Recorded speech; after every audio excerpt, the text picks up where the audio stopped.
These new enemy types are going to require an entirely different approach to the combat mechanics. But anyway, I made a procedural tile map generator add-on for Unity, and building it out taught me a lot about Unity's editor toolkit and design philosophy. Making it performant, however, been pretty brutal.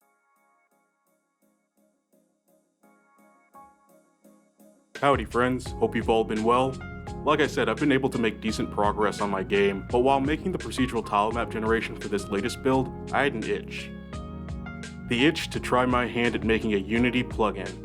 One that would make the process of creating a new procedurally generated 2D tile map dungeon as simple as pushing a button. Well, let me be the one to tell you, scratching this itch was my first mistake. My second mistake was looking into the Unity editor toolkit with the hopes of creating an editor window that could, in theory, allow this procedural generation to take place without having to start up a game. Undoubtedly though, my third and ultimately biggest mistake was making another attempt at scheduling the procedural generation code using Unity's jobs system. The solution I was able to implement will sometimes hang indefinitely, and I now crave the saccharine choral hymn of the grave. Here's how it works. Everything kicks off with the procedural tile map generator class. Before anything gets generated, a few parameters need to be set, such as the size of the map and what kind of algorithm to use when generating the tile map floor. These parameters, as well as a few others, aren't mandatory, and that's by design.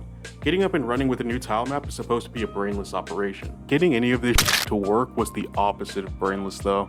In fact, one would have to be quite brained in order to tackle this problem, because one small change to any of the aforementioned parameters resulted in some pretty wild permutations. This meant that an optimization in one area would create wild and unintended side effects, some of which broke the procedural generation entirely.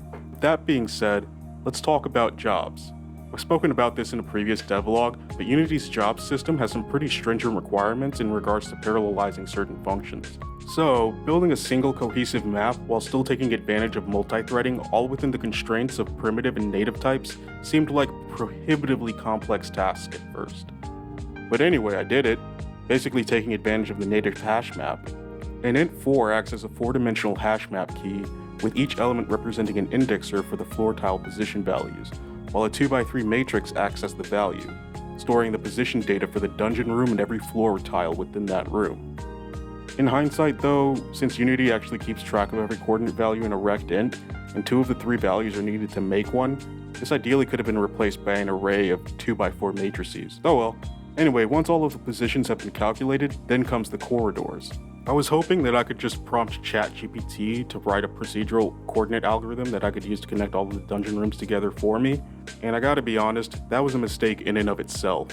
Because it's non-deterministic, every time I asked it to refine the algorithm to create a usable iteratable structure for the coordinate positions, it began hallucinating more and more until ultimately the algorithm it provided was essentially just a random point picker.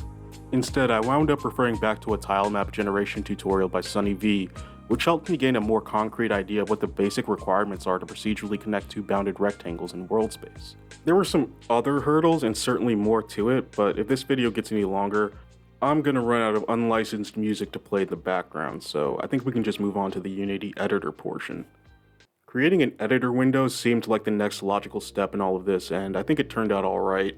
Thankfully, this part was actually pretty intuitive. Unity uses UXML and provides a custom editor window that abstracts all of the inbuilt design elements out into an easy-to-use click and drag format, basically creating a custom editor window inside of another custom editor window. Getting the editor to talk to the custom generation scripts I've built was also surprisingly intuitive. In the editor window, I've made a C# script that pulls in a couple scriptable objects, one for the procedural level parameters, the other for the actual tile map painting, and serializes them into objects that the editor can then utilize.